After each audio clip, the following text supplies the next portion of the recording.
It was unusual for just the two of us to stay late at the office. "Will you marry me?" I asked her with a trembling voice.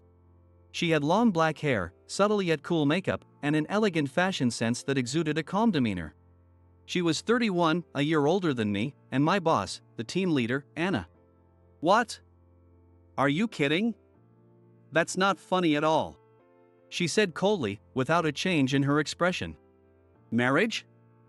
We aren't even dating. What are you thinking? Stupid, jerk, get lost." As she hurled insults at me, I shrank miserably, and she topped it off with a mocking, scornful laugh. That laugh woke me up. I jolted up in bed. My pajama was drenched in sweat. It was a dream. A nightmare.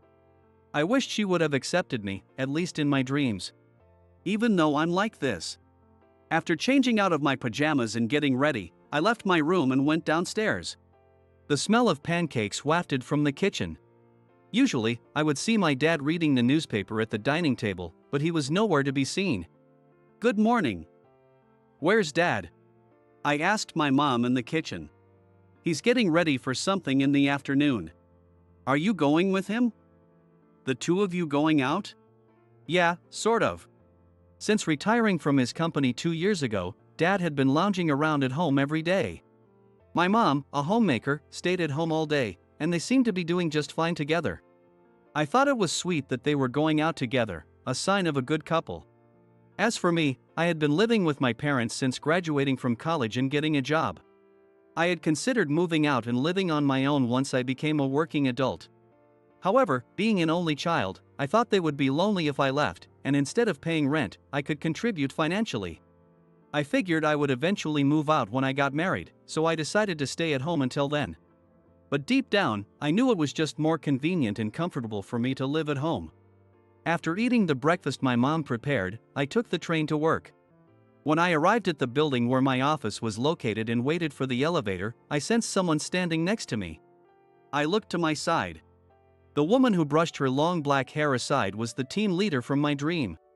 "Good morning." When I greeted her enthusiastically, she only glanced sideways and said, "Oh, good morning. Don't be so loud." She scolded me. And I apologized silently in my mind. Her unfriendly and cold attitude toward me was an everyday thing. Just like this moment, her greetings were always curt. When assigning tasks to the team, she would use a softer tone with others, like, "Could you please handle this?" But with me, it was always, "Do this." In a commanding tone. But I didn't mind it at all. Since childhood, I was more motivated when treated strictly. I'm probably the type who grows more from criticism than praise. In fact, it was my colleagues who were concerned about her attitude toward me.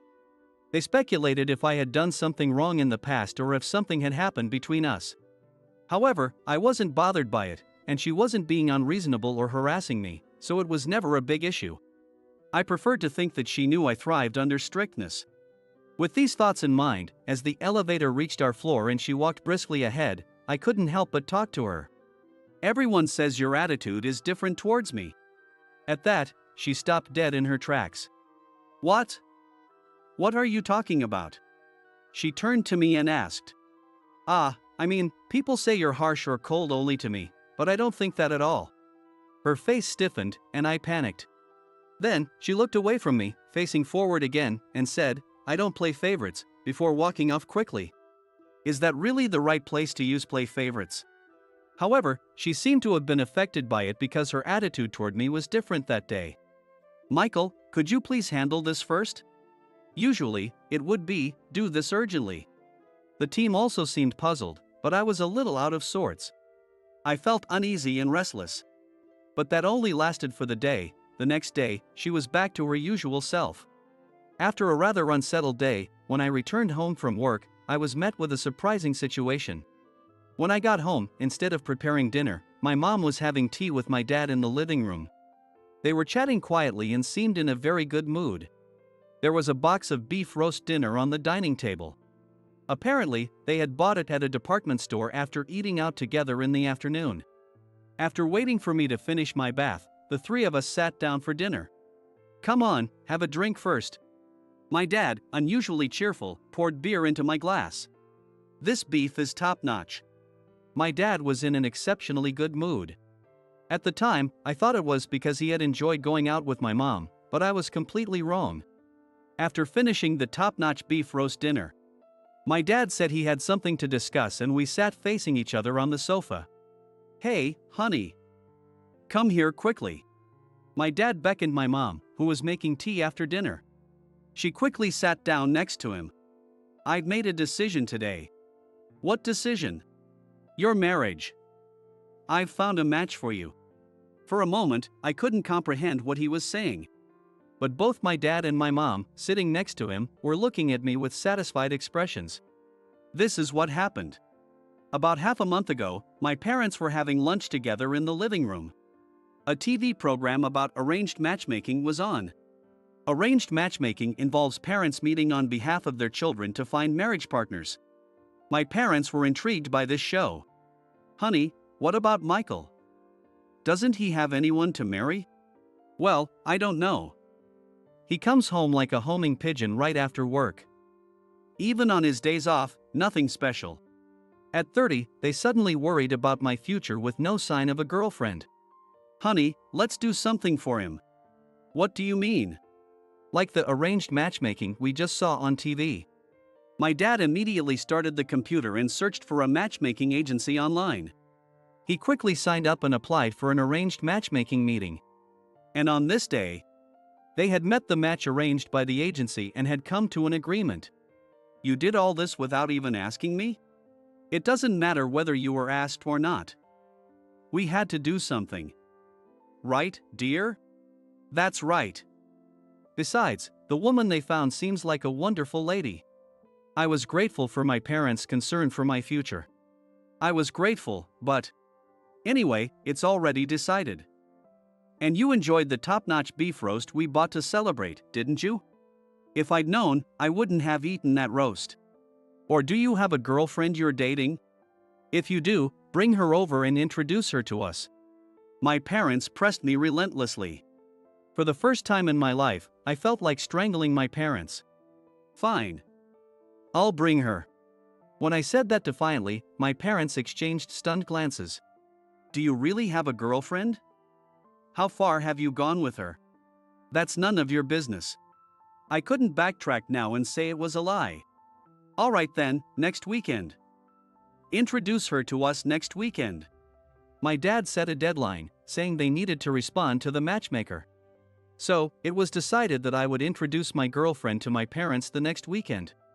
But in reality, I don't have a girlfriend. I went back to my room and crawled into bed. At this rate, I might end up marrying the woman my parents had found through the arranged matchmaking. Thinking that, I couldn't sleep at all. The woman my parents found through the matchmaking agency, maybe she would be perfect for me. Maybe I'd like her once I met her. After all, she was chosen by my parents who understand me best. But I couldn't bring myself to want to meet her. Why, I wondered as I lay in bed. Was it because my parents acted without considering my feelings? That was part of it. But more than that, it was the overwhelming presence of Anna in my mind. My cold and unfriendly boss, the team leader Anna. There was no way I could invite her to my home next week and introduce her as my girlfriend to my parents. But then, should I date the woman my parents found for me with marriage in mind? That was impossible too. I had to make a decision. As I tossed and turned in bed, I made up my mind. Even if she probably disliked me, I had to express my feelings to Anna. I had to resolve my own feelings. The next day, at work, I kept watching her while doing my tasks. I reconfirmed what my colleagues had said. Indeed, she was friendly and smiled kindly at everyone else except me. When I was mesmerized by her, she glared at me like I was her worst enemy. She really does hate me. Despite thinking that, I imagined her scolding me, stepping on my back with her heel while I bowed my head for making a mistake at work. Saying, "Get it together."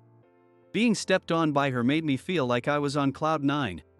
"Michael, stop daydreaming and get back to work." Her sharp words snapped me out of my fantasy. I stood up and walked over to her. She turned to me with a displeased look. "Actually, I need to talk to you about something."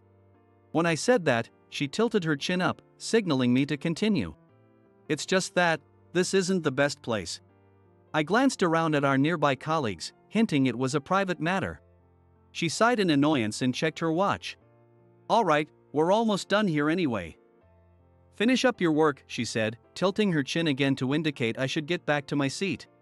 Amid the see you and bye from my co-workers, I followed her to the meeting area partitioned off from the rest of the office. So, what's this about? Make it quick, she demanded.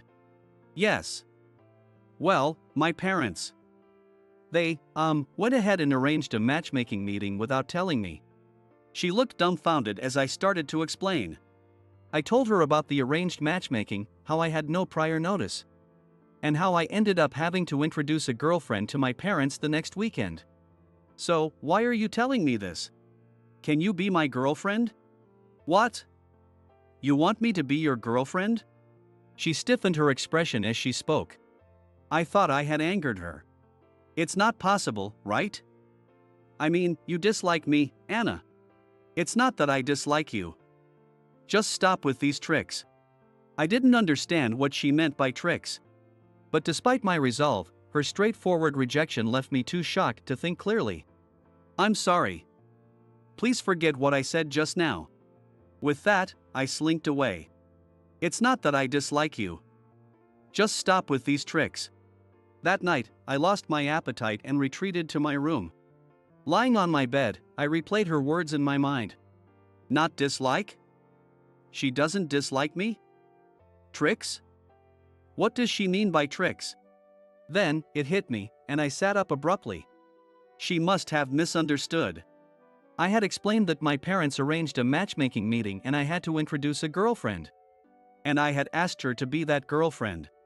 She had responded, "You want me to be your girlfriend?"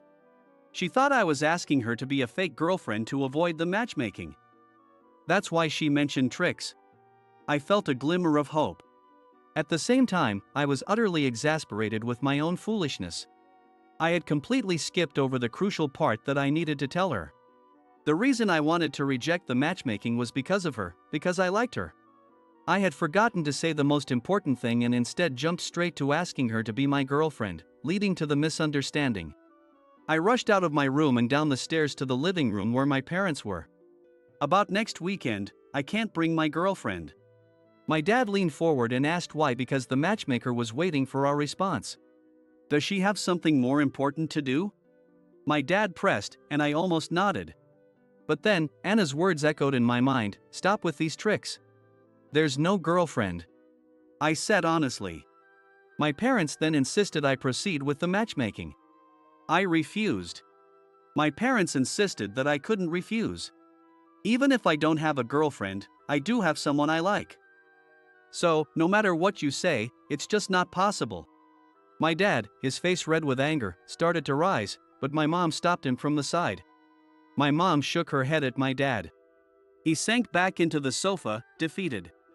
The next day, it was unusual for just the two of us to stay late at the office. She looked as always with her long black hair, cool makeup, and elegant, calm demeanor. I was waiting for the right moment to talk to her. I decided it was the right moment and stood up. Suddenly, a sense of déjà vu hit me. I walked up to her. "Will you marry me?" I asked her with a trembling voice. "What? Are you kidding? That's not funny at all," she said coldly, without a change in her expression. I braced myself for more insults and shrank miserably. She let out a mocking, triumphant laugh. Just like the dream, the nightmare I had recently had. But I gathered my courage and walked up to her again. She looked up, puzzled. Will you date me with marriage in mind?" I said, my voice trembling. "What? Are you kidding?" she said coldly, without changing her expression. I braced myself for more scolding and insults. "What's this? Couldn't you refuse the matchmaking your parents set up?" I realized I had messed up again. I had once again skipped over the crucial part. That's taken care of. Last night, I told my parents clearly. I'm sorry for the mixed-up conversation. Yesterday, I made you misunderstand. I didn't mean to ask you to pretend to be my girlfriend just to get out of the matchmaking. She glared at me with a stern expression as I desperately tried to explain. I thought so. You're not the type to scheme like that, Michael. I also thought I might have jumped to conclusions. So, I waited today until everyone else left, thinking you would say something. I waited for you. I was stunned by this unexpected turn of events. But I thought you didn't like me? I told you yesterday, I don't dislike you. Yes, you did. But then why? I asked why she had always treated me so coldly. She laughed softly. Then she said, "You're done with work, right? Then hurry up and get ready to go. We're going out to eat, so hurry up." And so, we went out for dinner together. Hello, I'm Anna, and I've decided to date Michael with marriage in mind. That weekend, she came to my house to introduce herself to my parents. I felt like a hero from an old TV show, proudly presenting my partner. The reason she had been cold to me was that I was her type. She told me over dinner that she tends to act tough and cold around guys she likes. In college, I had a terrible heartbreak. I was head over heels for this guy and wanted him to notice me. Her friends had all noticed because she was so obvious about her feelings. But he had someone else he liked. When he rejected me, I felt so humiliated and embarrassed. Since then, she couldn't be honest with guys she liked and treated them coldly instead. She told me this while giving me a shy smile, a smile she had never shown anyone else.